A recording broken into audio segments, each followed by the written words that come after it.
Hello again and welcome to Online Golf Connection. Simon Weston here again. Today we've got on the screen a very fine lady player, Annika Sorenstam, originally from Sweden. Annika turned pro in 1992, had a fantastically successful career, winning 93 times around the world. That included 72 LPGA events. Among those, 10 of them major championships. And her peak of her career, she was dominating the world of golf, seemed almost unbeatable. Then she retired at the age of 38 to start a family in 2008 and hasn't played competitively since. Annika was inducted into the World Hall of Fame in 2003, so just a fantastic player, and one of the reasons she was so good was she had a very consistent golf swing, among other things. So let's take a look at that right now. You look at the down the line view on the left. This is obviously, both of these are a driver swing. The camera is nicely positioned behind her, right behind her hands. Camera stays nice and still during this swing, is very important. The camera on the right, you'll notice when we play this video, there's a little bit of movement in the camera. Now you can tell that the people in the background are moving slightly, and if you put a little mark on this T marker, you'll notice that there's a slight movement in the camera, but it's only very little, so we should be okay with this.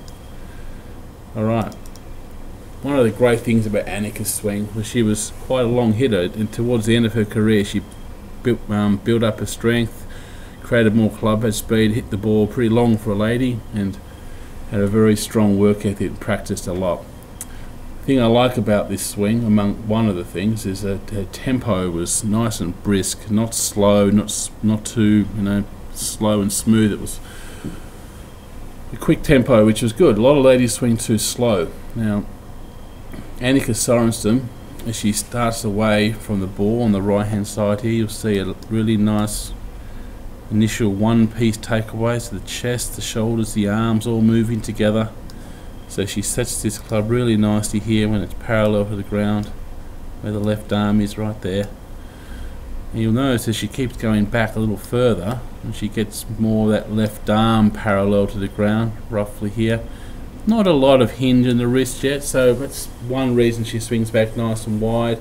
Some players would be more set in the left wrist by this stage, but Annika's not.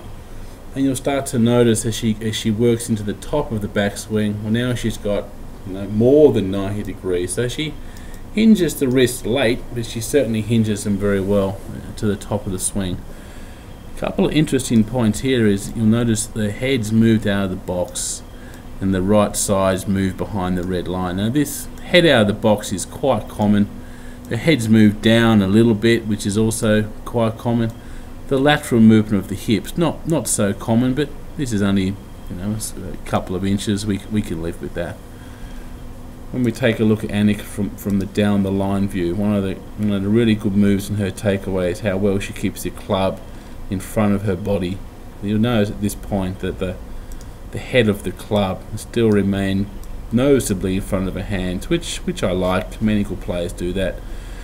Annika always tended to play with a relatively open club face in the backswing, so this toe is pretty upright here.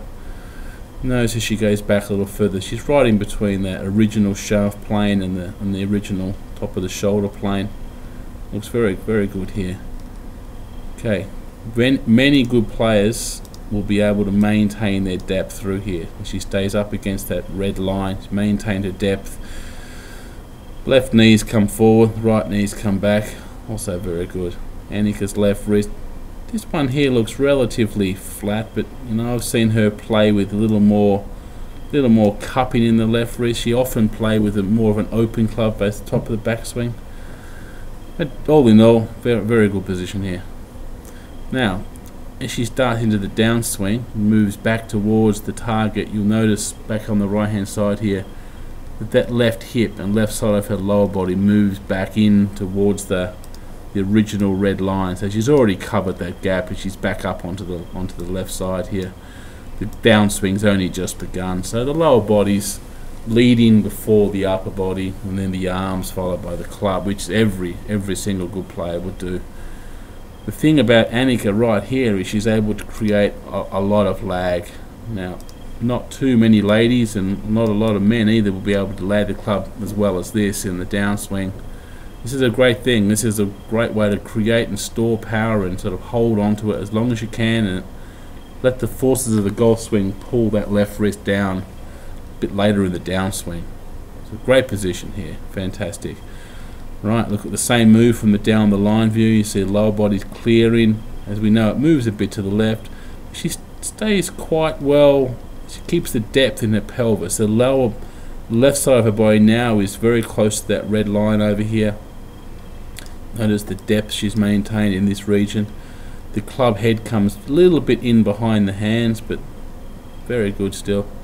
Right, you notice that the hands and the shaft are more upright at impact. This is a very common thing, and very few players would come back onto the original plane line. No, I don't think you should either, to be honest with you.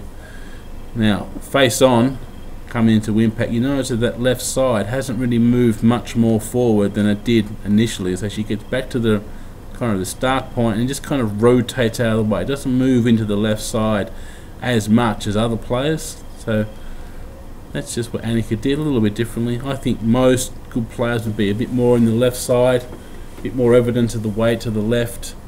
You notice as she swings all the way through, she still stays pretty centered with that lower body. It doesn't move to the left as much as some. Right here though, this is a great position to be in the downswing. You'll notice the nice angle still between the right arm, the trail arm and the shaft as she approaches the ball. One of the key points that I'm always teaching my students, if you want to hit this golf ball well, you've got to have an arch in the right wrist. The arch in the right wrist is established during the backswing. You see it right there.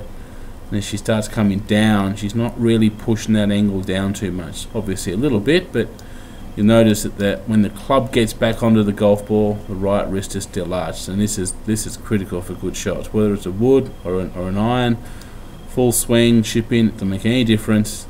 As you're striking that golf ball, you want a flat left wrist. You'll see here, very flat in the left wrist. And a nice arch in the right. Very full follow through, very athletic, long follow through. The club goes well past the shoulders there. Another cool thing about Annika's downswing is she used to rotate her head quite early and almost rotate at the same speed that her shoulders are rotating. So she'd kind of release her head through, and no attempt here to keep her head down, head rotating. Not common to see that. Few good players have done that. David Duval certainly did that and still does. Something that's, I think, good for your neck. No chance of a neck injury doing that. So trying to keep your head down for longer than it needs to be is really not important for a good shot at all. Okay, just finish off the down the line view. So you see the club comes a little bit in behind the hands, into impact. Club exits to the left. Nice high finish. Right. Obviously there's a long trademark follow through, fantastic balance. Annika's ball flight was really pretty straight, perhaps tended to have slight preference for a draw, even though she had a little bit of an open club face going back. This example here, the club face is pretty square at the top, but I've seen her play with it more open than that, but must have been playing very well, I'm sure, here. So there you go, people. Annika Sorenstam, one of the greatest players of all time. Unfortunately now we don't get to see her play because she's retired, but having a great time with the family. Okay, thank you.